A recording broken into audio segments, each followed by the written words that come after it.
அனைவருக்கும் வணக்கம். டிஎன்ஜிபி யூடியூப் சேனலுக்கு அனைவரையும் வரவேற்கிறோம். டிஎன்பிஎஸ்சி தேர்வுக்கு தயாராகி கொண்டிருக்கும் அனைவருக்கும் உதவும் வகையில் இந்த சேனல் ஆரம்பிக்கப்பட்டுள்ளது. இந்த யூடியூப் சேனலின் மூலம் 6ஆம் வகுப்பு முதல் 12ஆம் வகுப்பு வரையிலான சமூக அறிவியலின் அனைத்து பாடங்களும் தெளிவாக வாசிக்கப்பட்டுள்ளது.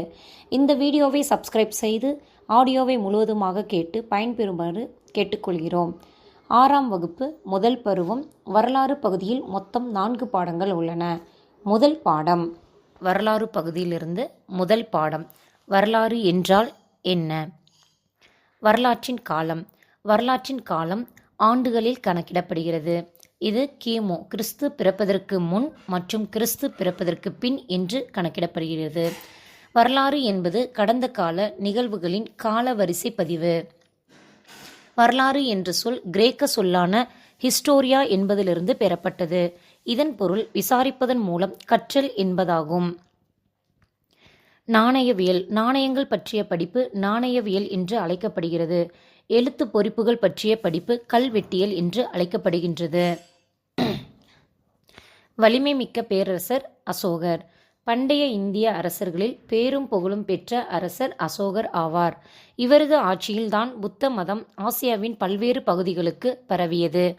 கலிங்க போருக்கு பின் பல உயிர்கள் மடிவதை கண்டு வருந்தி போர் தொடுப்பதை கைவிட்டார். அதற்கு பிறகு புத்த சமயத்தை தழுவி அமைதியையும் அறத்தையும் பரப்புவதற்காக தன் வாழ்வையே அர்ப்பணித்தார். பொதுமக்களுக்கு அவர் ஆற்றிய சேவை முன்மாதிரியாக விளங்கியது. வெற்றிக்கு பின் போரை துறந்த முதல் அரசர் அசோகர்தான். உலகிலேயே முதலாக விலங்குகளுக்கும் தனியே மருத்துவமனை அமைத்து தந்தவரும் அசோகரே ஆவார். இன்றும் அவர் உருவாக்கிய சாலைகளை நாம் பயன்படுத்தி கொண்டுதான் இருக்கிறோம். நமது தேசிய கொடியில் இடம்பெற்றுள்ள 24 ஆரக்கால் சக்கரம் அசோகர் நிறுவிய சாராநாத் கற்றூனில் உள்ள முத்திரையிலிருந்தே பெறப்பட்டது. இதிலிருந்து அசோகரது முக்கியத்துவத்தை நாம் அறியலாம். ஆனால் இத்தகைய சிறப்புகளை கொண்ட அசோகர் குறித்த தகவல்கள் வரலாற்றின் பக்கங்களில் 19ஆம் நூற்றாண்டுகள் வரை இடம்பெறவே இல்லை. ஆங்கிலேய வரலாற்று ஆய்வாளர்களான வில்லியம் ஜோன்ஸ், ஹேம்ஸ் பிரின்ஷெப், அலெக்சாண்டர் கன்னிங்ஹாம் போன்றவர்கள் வரலாற்று ஆய்வுகள் மூலம் கண்டுபிடித்த வரலாற்று சான்றுகள்தான் மாமன்னர் அசோகரின் சிறப்புகளை வெளி உலகிற்கு கொண்டு வந்தன. இதன் அடிப்படையில் சார்லஸ் ஆலன் என்னும் ஆங்கிலேய எழுத்தாளர் அசோகர் குறித்த அனைத்து வரலாற்று ஆவணங்களையும் சேகரித்து தொகுத்த நூலாக வெளியிட்டார். அந்த நூலின் பெயர் the church for the India's last emperor. அதற்கு பிறகு பல ஆய்வாளர்கள் தங்கள் ஆய்வுகள் மூலம் அசோகரின் பொற்கால ஆட்சி குறித்த செய்திகளை வெளிக்கொணர்ந்தனர். இதற்கான சான்றுகள் சாஞ்சி ஸ்தூபியிலும் சாராநாத் கற்றூனிலும் காணப்படுகின்றன. இவை அசோகரின் பெருமையை நமக்கு எடுத்து சொல்லுகின்றன. மீள்பார்வை. வரலாற்றுக்கு முந்தைய கால மக்களின் வாழ்வியலை கற்கருவிகள், பாறை ஓவியங்கள், புதைப்படிமங்கள் மற்றும் அகழாய்வு பொருட்கள் மூலம் அறிந்து கொள்ளலாம். வரலாற்றுக்கு முந்தைய காலத்துக்கும் வரலாற்று காலத்துக்கும் இடைப்பட்டது தொடக்க கால வரலாறு எனப்படுகிறது. பழங்கால மனிதர்கள் தங்கள் பாதுகாப்புக்காகவும் வேட்டைக்காகவும் நாய்களை பழக்கப்படுத்தினார்கள்.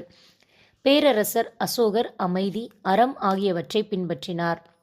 நமது தேசிய கொடியில் இடம்பெற்றுள்ள 24 ஆரக்கால் சக்கரம் அசோகர் நிறுவிய சாராநாத் கற்றூனில் உள்ள இலச்சினையாகும். சொற்கள். ஆதாரங்கள் சோர்சஸ். முன்னோர்கள் ஆன்செஸ்டர்ஸ். தம்மா தர்மா. நினைவு சின்னம் மோனுமெண்ட்.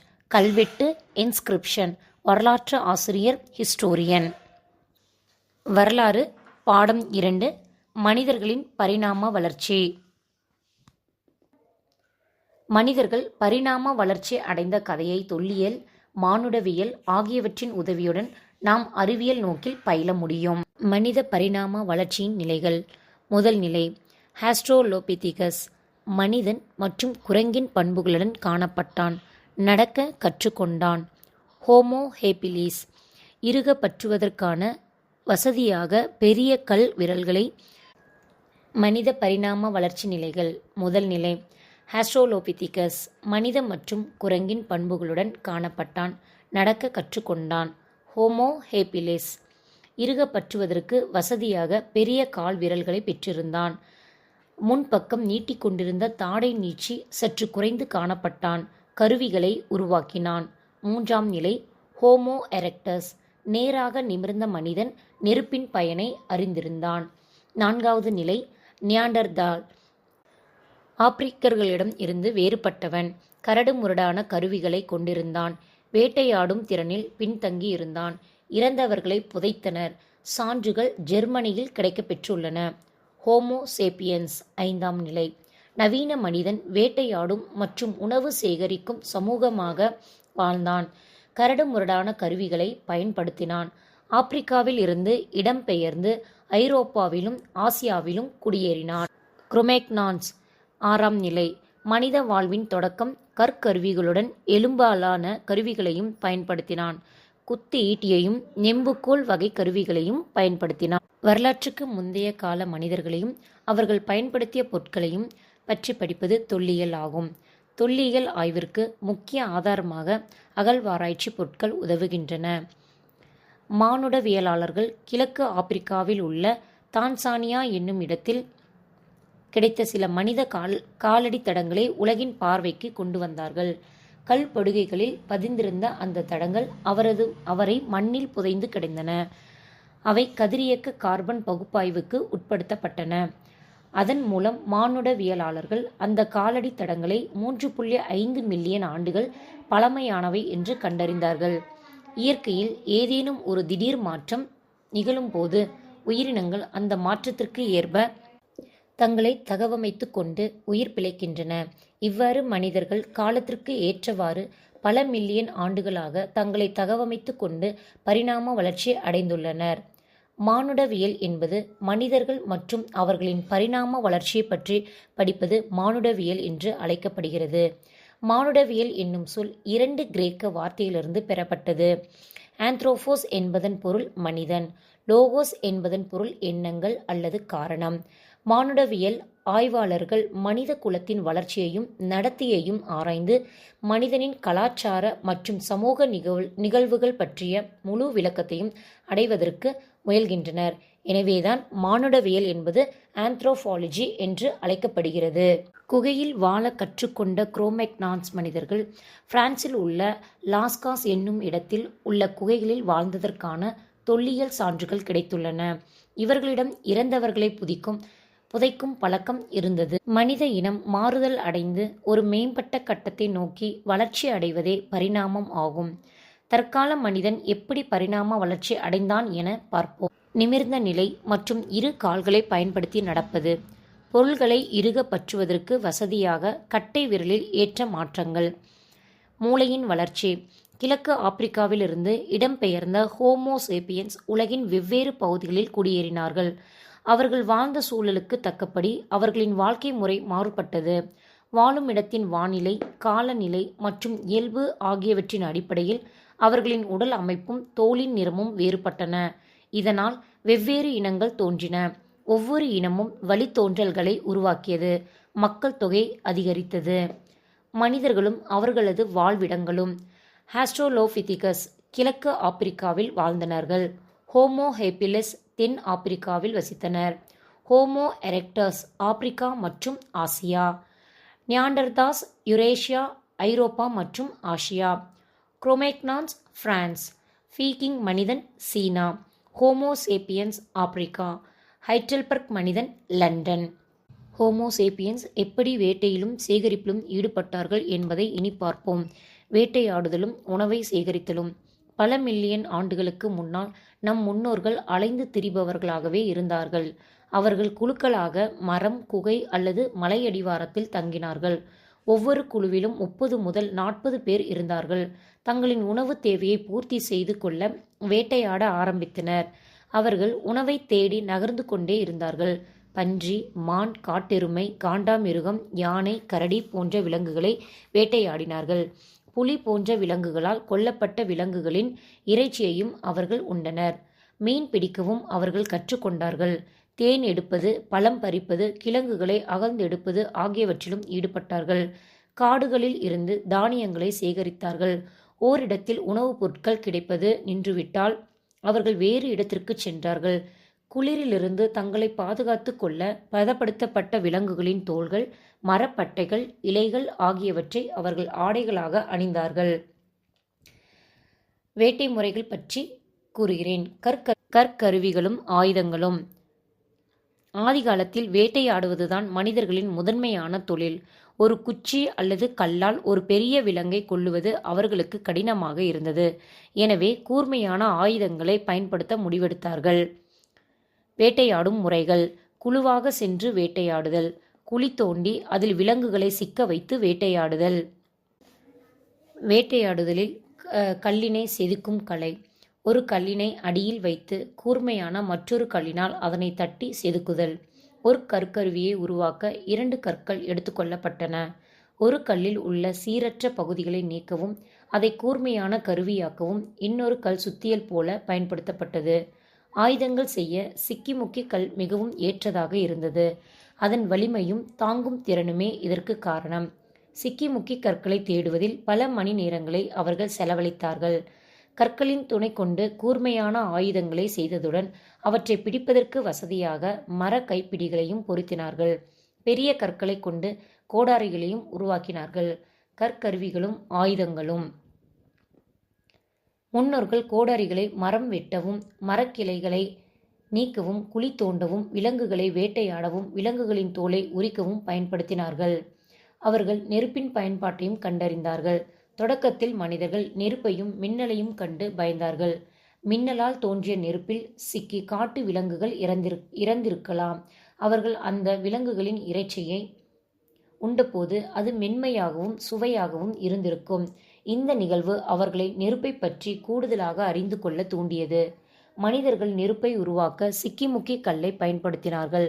அவர்கள் காட்டு விலங்குகளிடமிருந்து தங்களை பாதுகாத்து கொள்ளவும், சமைக்கவும், இரவில் ஒளியை உருவாக்கவும் நெருப்பு பயன்பட்டது. இவ்வாறு மனிதர்களின் வாழ்வில் நெருப்பு இன்றியமையாத இடத்தை பிடித்தது.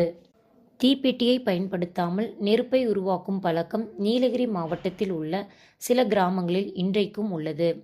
அடுத்தபடியாக சக்கரம் கண்டுபிடிக்கப்படுதல். சக்கர உருவாக்கம் மனித வரலாற்றில் ஒரு முதல் தரமான கண்டுபிடிப்பாக கருதப்படுகிறது. மலைகளில் இருந்து கற்கள் உருண்டு வருவதை பார்த்தபோது சக்கரத்தை உருவாக்குவதற்கான சிந்தனையை அவர்கள் பெற்றிருக்கலாம். பானை செய்தல். மனிதர்கள் களிமண்ணில் பானை செய்ய கற்றுக்கொண்டார்கள்.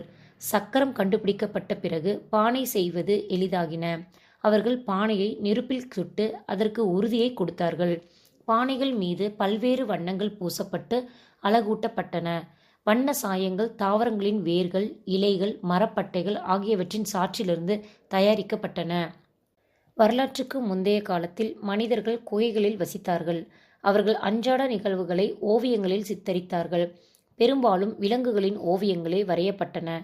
தமிழ்நாட்டில் உள்ள தொல்பழங்கால பாறை ஓவியங்கள் அமைந்துள்ள இடங்கள்: கீழ்வளை விழுப்புரம், உசிலம்பட்டி மதுரை, குமுதிபதி கோவை, மாவடைப்பு கோவை, பொறிவரை கரிக்கையூர் நீலகிரி. மனித சமூகத்தின் முதல் கலை என்பது பழங்கால பாறை ஓவியங்களே ஆகும்.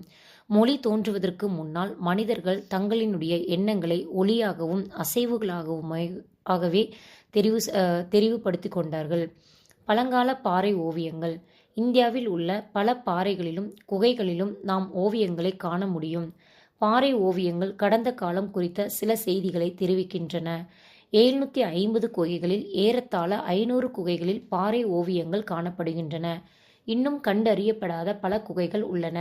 ஆண்களும் பெண்களும் வேட்டையாடுவதையும் நடனமாடுவதையும் குழந்தைகள் விளையாடுவதையும் இந்த ஓவியங்கள் சித்தரிக்கின்றன. வேட்டையாடுவதில் பல ஆபத்துகள் இருந்தன. மனிதர்கள் மலைப்பகுதிகளிலும் காடுகளிலும் பெருமளவு வேட்டையில் ஈடுபட்டதால் பல வகையான விலங்குகள் எண்ணிக்கையில் குறைந்து அரிதானவை ஆகின. மனிதர்களுக்கு போதுமான இறைச்சி கிடைக்காததால் உணவுக்காக காய்களையும் பழங்களையும் தேட வேண்டியதாயிற்று. இப்பொழுது அவர்கள் தாங்களே உணவை உருவாக்குவது குறித்து சிந்தனையை வந்திருப்பார்கள். அலைந்து திரியும் நிலையிலிருந்து ஓரிடத்தில் நிலைத்து வாழும் நிலையை அடைதல் உலகின் முதல் விவசாயம் என்று அழைக்கப்படுகிறது.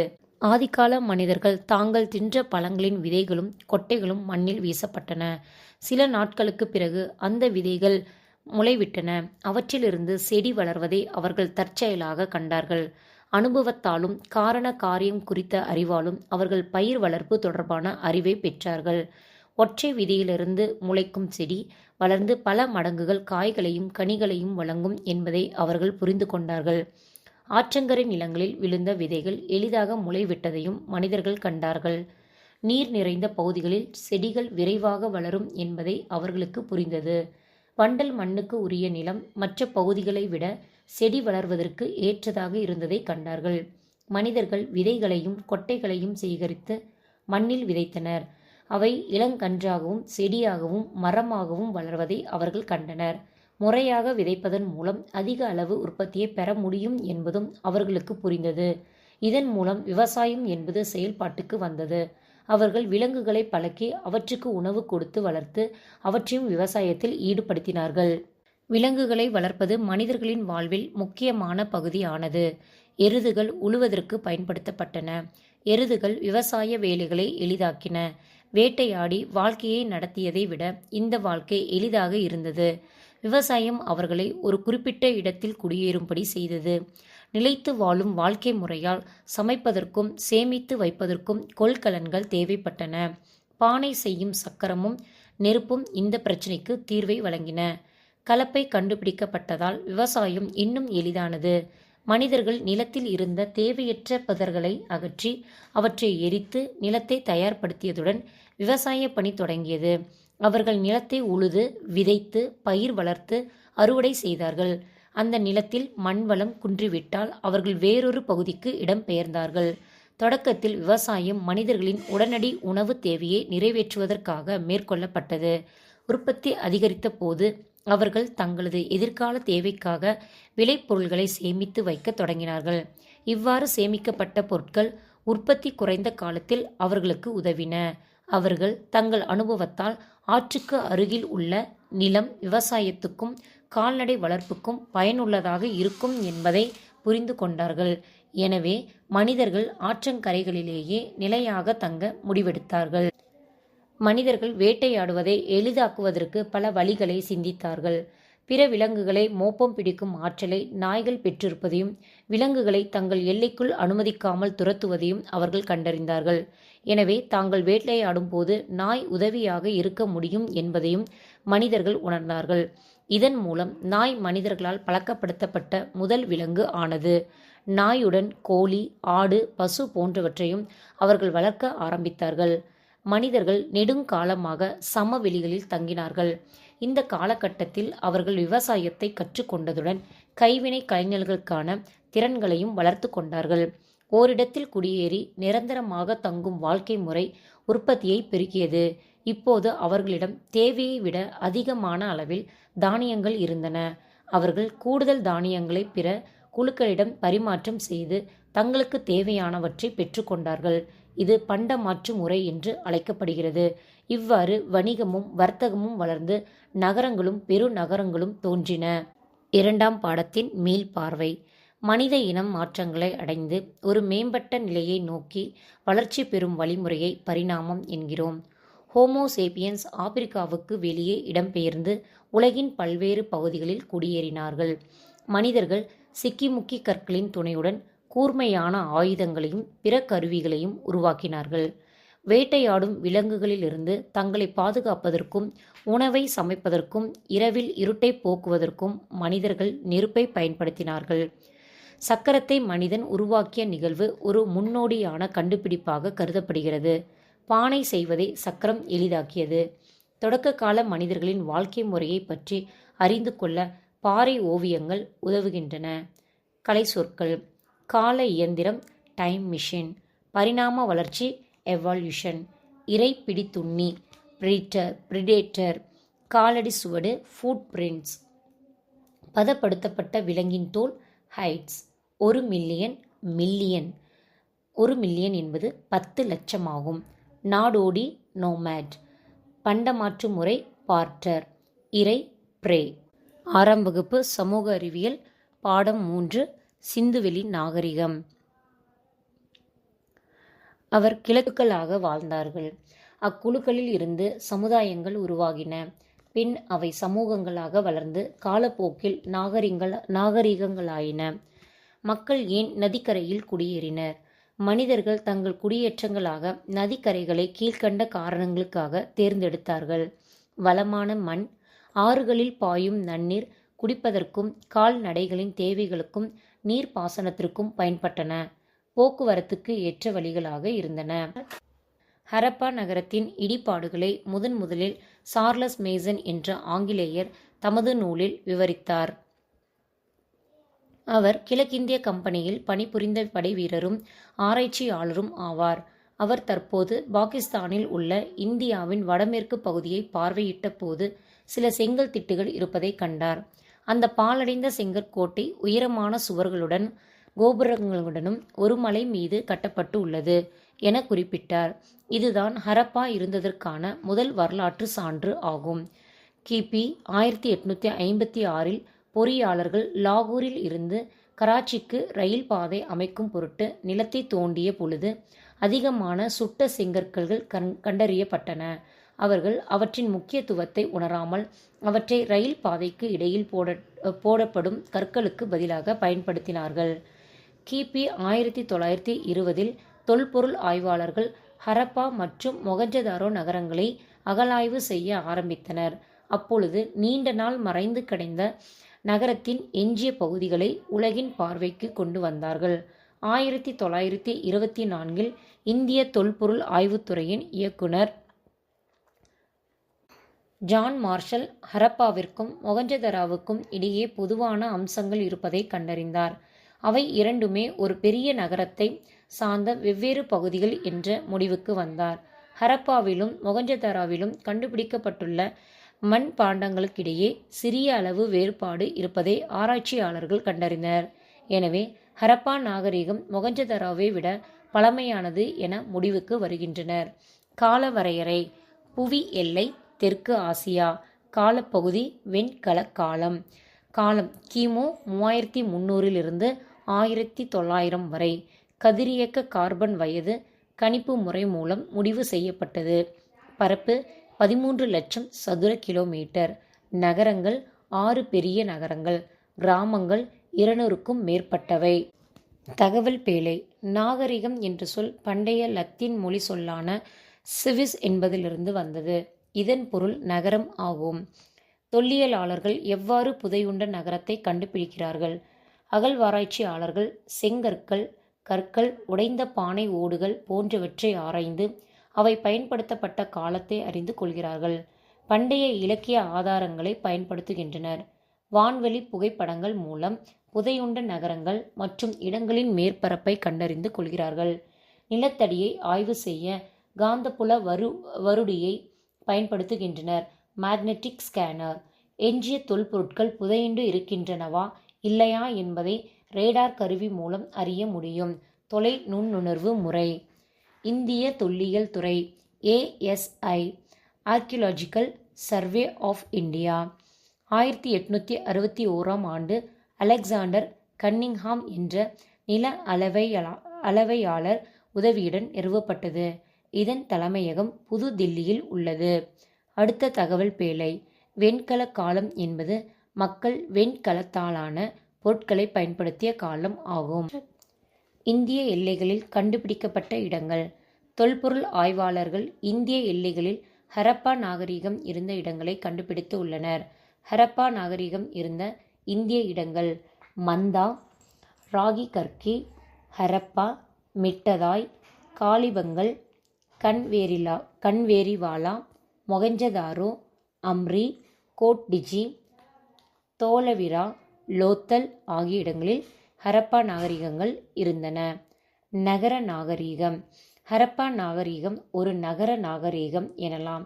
அதற்கான காரணங்கள்: சிறப்பான நகர திட்டமிடல், சிறப்பான கட்டிடக்கலை வேலைப்பாடு, தூய்மைக்கும் பொது சுகாதாரத்திற்கும் கொடுக்கப்பட்ட அதிக முன்னுரிமை, தரப்படுத்தப்பட்ட எடைகள் மற்றும் அளவீடுகள், விவசாயம் மற்றும் கைவினை தொழில்களுக்கான திடமான அடித்தளம். ஹரப்பா நாகரிகத்தின் தனித்தன்மை. சிந்துவெளி நாகரிகத்தின் சிறப்பு அம்சமே திட்டமிட்ட நகர அமைப்பு ஆகும். நகரம் திட்டமிடப்பட்ட 2 பகுதிகளாக இருந்தது. மெஹர்கர் சிந்துவெளி நாகரிகத்துக்கு முன்னோடி. மெஹர்கர் புதிய கற்கால மக்கள் வாழ்ந்த ஒரு இடம் ஆகும்.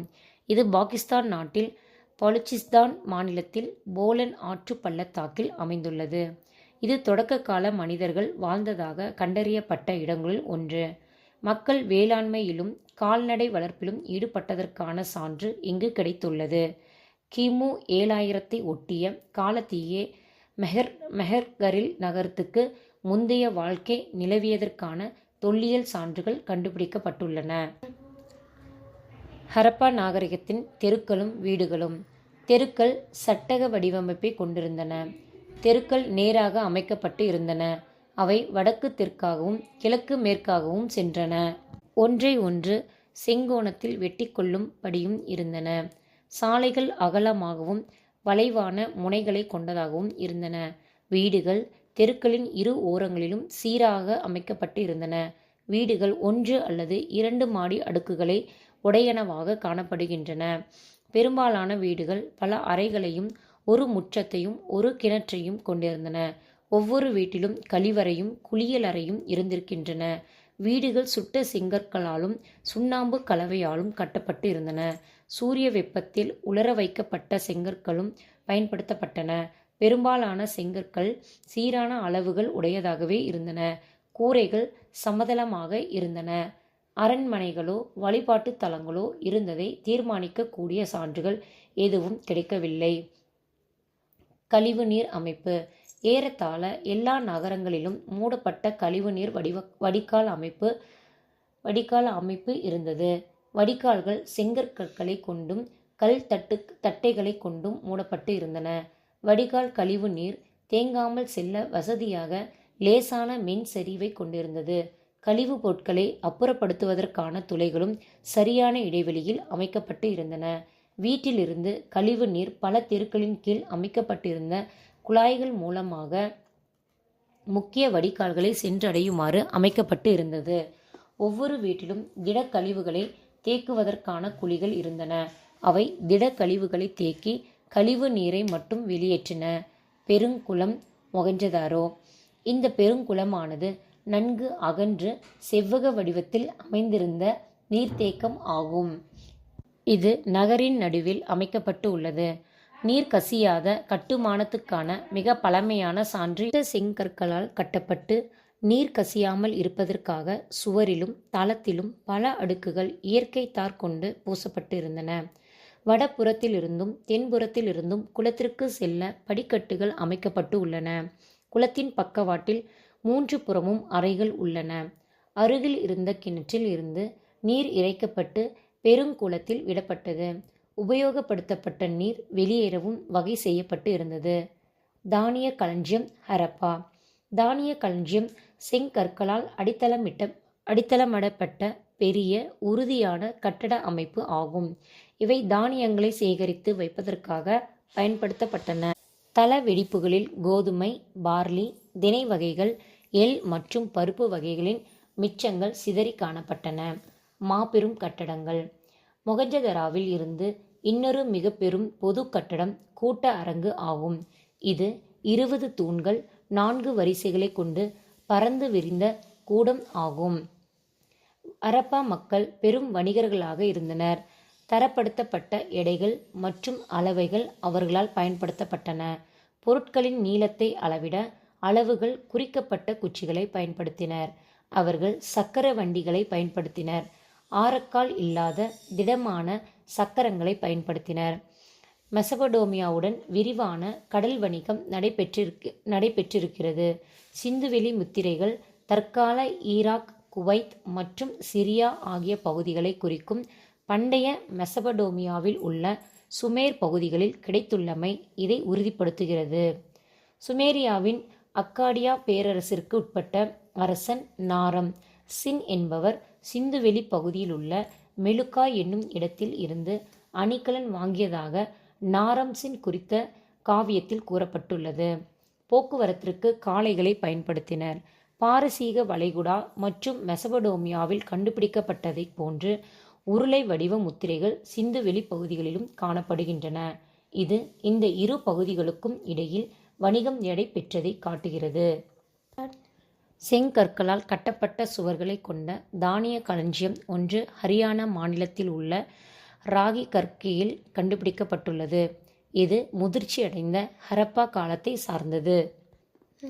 கப்பல் கட்டும் தளம் லோத்தல். தற்கால குஜராத்தில் உள்ள லோத்தலில் கப்பல் கட்டும் மற்றும் செப்பனிடும் தளம் ஒன்று கண்டுபிடிக்கப்பட்டுள்ளது. இது அவர்கள் மேற்கொண்ட கடல் வணிகத்தை உறுதிப்படுத்துகிறது. லோத்தல் என்னும் இடம் குஜராத்தில் சபர்மதி ஆற்றின் ஒரு துணை ஆற்றின் கரையில் அமைந்துள்ளது. மொகஞ்சதாரோ தலைவர். அமர்ந்த நிலையில் உள்ள ஓர் ஆண் சிலை மொகஞ்சதாரோவில் உள்ள ஒரு கட்டிடத்தில் இருந்து கண்டுபிடிக்கப்பட்டுள்ளது. அது நெற்றியில் ஒரு தலைப்பட்டையுடன் வலது கை மேல் பகுதியில் ஒரு சிறிய அணிகலனுடனும் காணப்படுகிறது. அதன் தலைமுடியும் தாடியும் நன்றாக ஒழுங்குபடுத்தப்பட்டு காணப்படுகிறது. காதுகளின் கீழ் காணப்படும் 2 துளைகள் தலையில் அணியப்படும் அணிகலனை காது வரை இணைக்க ஏற்படுத்தப்பட்டிருக்கலாம். இடது தோள் பூக்கள் மற்றும் வளையங்களின் வடிவமைப்பில் அலங்கரிக்கப்பட்ட ஒரு மேலங்கியால் மூடப்பட்டு உள்ளது. இது போன்ற வடிவமைப்பு அப்பகுதியில் உள்ள மக்களால் இன்றளவும் பயன்படுத்தப்படுவது குறிப்பிடத்தக்கது. தொழில்நுட்பம். சிந்துவெளி நாகரிக மக்கள் தரப்படுத்தப்பட்ட எடைகள் மற்றும் அளவீடுகளை உருவாக்கினர். குஜராத் மாநிலத்தில் உள்ள லோத்தலில் கண்டுபிடிக்கப்பட்ட தந்தத்திலான அளவுகோல் குஜராத் மாநிலத்தில் உள்ள லோத்தலில் கண்டுபிடிக்கப்பட்ட தந்தத்தினால் ஆன அளவுகோல் 1704 மில்லிமீட்டர் வரை சிறிய அளவீடுகளை கொண்டுள்ளது. அதன் சமகாலத்திய நாகரிகங்களில் கண்டுபிடிக்கப்பட்ட அளவுகோல்களில் இதுதான் மிக சிறிய பிரிவு ஆகும். தகவல் பேழை. மனிதர்களால் முதலில் கண்டுபிடிக்கப்பட்ட மற்றும் பயன்படுத்தப்பட்ட உலோகம் செம்பு. மொகஞ்சதாரோவில் வெண்கலத்தால் ஆன ஒரு சிறிய பெண் சிலை கிடைத்தது. நடன மாது என்று குறிப்பிடப்படுகிற இந்த சிலையை பார்த்த சர் ஜான் மார்ஷல் முதலில் இந்த சிலையை நான் பார்த்த பொழுது இது வரலாற்றுக்கு முந்தைய காலத்தின் உருவாக்க முறையை சார்ந்தது என்று நம்புவதற்கு கடினமாக இருந்தது. ஏனெனில் இது போன்று உருவாக்கம் பண்டைய மக்களுக்கு கிரேக்க காலம் வரை தெரியவில்லை. இவை ஏறத்தாழ 3000 ஆண்டுகளுக்கு முற்பட்டதாக இருக்கலாம் என நினைத்தேன். இச்சிலைகள் அக்காலகட்டத்துக்கு உரியதாகவே இருந்தன என்றார். KVT வளாகம். கொர்க்கை வஞ்சி தொண்டி. பாகிஸ்தானில் இன்றும் கொர்க்கை, வஞ்சி, தொண்டி, மத்ரை, உரை, கூடல்கர் என்ற பெயர் கொண்ட இடங்கள் உள்ளன. கொர்க்கை, பூம்புகார் போன்ற சங்ககால நகரங்கள் மற்றும் துறைமுகங்களின் பெயர்களுடன் உள்ள இடங்கள் ஆப்கானிஸ்தானில் உள்ளன. ஆப்கானிஸ்தானில் உள்ள ஆறுகளான காவிரி, பொருன்ஸ் மற்றும் பாகிஸ்தானில் உள்ள ஆறுகளான காவிரிவாலா மற்றும் பொருணை ஆகிய பெயர்கள் தமிழ் சொற்களை முழுமையாக பிரதிபலிக்கின்றன. சிந்துவெளி நாகரிகத்தின் மறைந்த பொக்கிஷங்களை பற்றி உங்களுக்கு தெரியுமா? பழங்கால எழுத்துக்களை படிப்பதன் மூலம் அக்கால நாகரிகத்தை நாம் அறிந்து கொள்ளலாம். ஆனால் சிந்துவெளி எழுத்துக்களை இன்று வரை நம்மால் புரிந்து கொள்ள முடியவில்லை. எனவே சிந்துவெளி மக்களின் வாழ்க்கை முறையை அறிவதற்கு வேறு ஏதாவது சான்றுகளையே நாம் நோக்க வேண்டி உள்ளது. உடை. பொதுவாக பருத்தி ஆடைகளே பயன்பாட்டில் இருந்தன. அங்கு கண்டுபிடிக்கப்பட்ட நூலை சுற்றி வைப்பதற்கான சுழல் அச்சுக்கள் மூலம் அவர்கள் நூற்கவும் செய்திருக்கின்றனர் என்று தெரிகிறது. கம்பளி ஆடைகளும் உபயோகப்படுத்தப்பட்டன. அன்பும் அமைதியும். குடியிருப்புகள் தரை மட்டத்திலிருந்து நன்கு உயர்த்தப்பட்ட தளங்களில் கட்டப்பட்டு இருந்தன. சிந்துவெளி மக்கள் அமைதியான வாழ்க்கை வாழ்ந்திருப்பதாகவே தோன்றுகிறது. ஏனென்றால் அவர்களிடம் படை இருந்ததற்கான எந்த ஆதாரமும் இல்லை. மேலும் சில ஆயுதங்கள் மட்டுமே அங்கிருந்து கிடைத்துள்ளன. அவர்கள் தங்களின் மேம்பட்ட நிலையை அவர்களுடைய ஆடைகள், விலை மதிப்பற்ற நகைகள் மற்றும் மேம்பட்ட நகர வாழ்க்கை மூலம் வெளிப்படுத்தினர். ஆண் பெண் இருபாலரும் ஆபரணங்களை விரும்பி அணிந்திருக்கின்றனர். கழுத்தணிகள், கையணிகள், வளையல்கள், மோதிரங்கள், காதணிகள் மற்றும் கால் அணிகள் முதலியவற்றையும் அணிந்திருந்தனர். தங்கம், வெள்ளி, தந்தம், சங்கு, செம்பு, சுடுமண் மற்றும் விலை உயர்ந்த கற்களால் அணிகலன்கள் செய்யப்பட்டு இருந்தன. தகவல் பேழை. சிந்துவெளி மக்கள் இரும்பு மற்றும் குதிரையை அறிந்திருக்கவில்லை. சிந்துவெளி மக்கள் ஆபரணம் செய்ய சிவப்பு நிற மணிக்கற்களை பயன்படுத்தினர். நகர திட்டமிடலை நிர்வகிக்கவும், வணிகத்தை மேம்படுத்தவும், நகரத்தில் அமைதியை நிலைநாட்டவும், வடிகால் அமைப்பை பராமரிக்கவும் ஓர் அதிகார மையம் இருக்க வேண்டும் என்று வரலாற்று ஆசிரியர்கள் நம்புகின்றனர். தொழில். சிந்துவெளி மக்களின் முதன்மையான தொழில் பற்றி எதுவும் தெரியவில்லை. எனினும் வேளாண்மை, கைவினைப் பொருட்கள் செய்தல், பானை வனைதல் அணிகலன்கள் செய்தல் போன்றவற்றில் ஈடுபட்டனர் என தெரிகிறது. அங்கு வர்த்தகர்கள், வணிகர்கள் மற்றும் கைவினையாளர்கள் இருந்துள்ளனர். கால்நடை வளர்ப்பும் அவர்களது தொழிலாக இருந்தது. அவர்கள் சக்கரத்தின் பயனையும் அறிந்திருந்தனர். மட்பாண்டங்களை சக்கரங்கள் கொண்டு உருவாக்கினர். அவை தீயிலிட்டு சுடப்பட்டன. மண்பாண்டங்கள் சிவப்பு வண்ணத்தில் இருந்தன. அதில் கருப்பு வண்ணத்தில் அழகிய வேலைப்பாடுகளை செய்தனர்.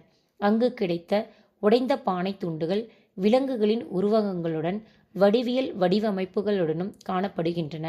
சமய நம்பிக்கை, சிந்துவெளி மக்களின் வழிபாடு மற்றும் அவர்களின் மத நடைமுறைகள் பற்றி அறிய எந்த ஒரு ஆதாரமும் கிடைக்கவில்லை.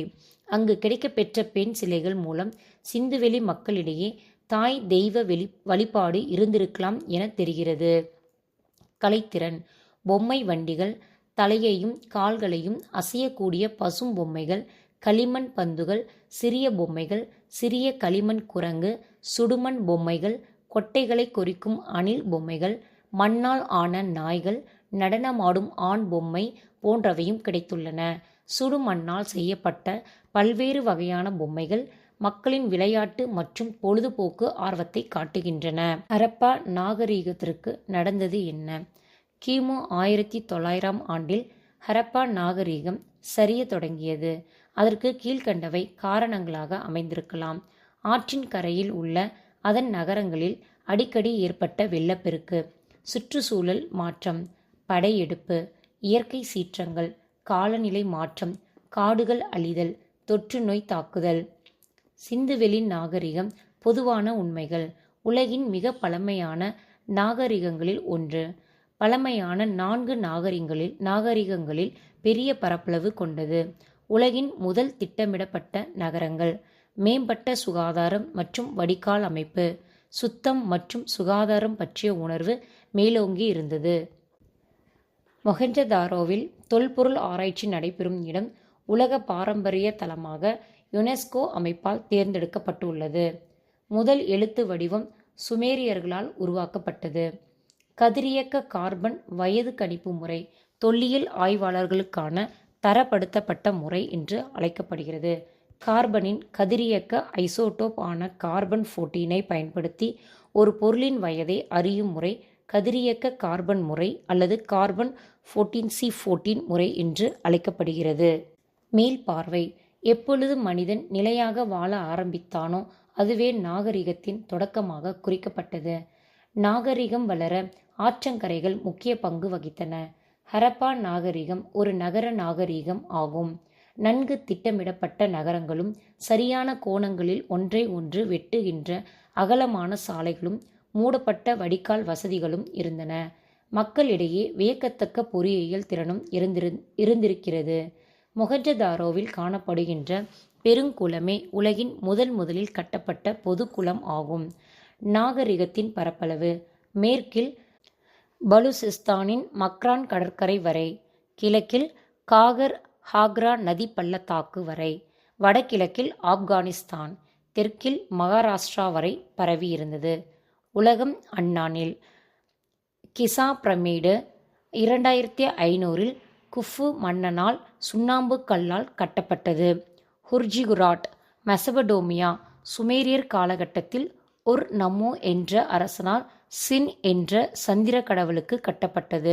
ஹபு சிம்பல் எகிப்து அரசன் 2ஆம் ராமெசஸ் என்பவரால் கட்டப்பட்ட இரட்டை கோயில்களில் உள்ள இடம். கலைச்சொற்கள். தொல்பொருள் ஆய்வாளர், ஆர்கியாலஜிஸ்ட், அகழ்வாராய்ச்சி, எக்ஸ்காவேஷன். நகரமயமாக்கல், அர்பனைசேஷன். சித்திர எழுத்து, பிக்டோகிராஃப். மாவுக்கல் ஒரு கல் வகை. ஸ்டீடைட் நூலை சுற்றி வைப்பதற்கான சுழல் அச்சுக்கள், ஸ்பெண்டில்ஸ். நிலக்கல் இயற்கைத்தார், பிட்டுமன். கைத்திறன், ஆர்டிஃபேக்ட். கப்பல் கட்டும் மற்றும் செப்பனிடும் இடம், டாக்யார்ட். முத்திரை, சீல்.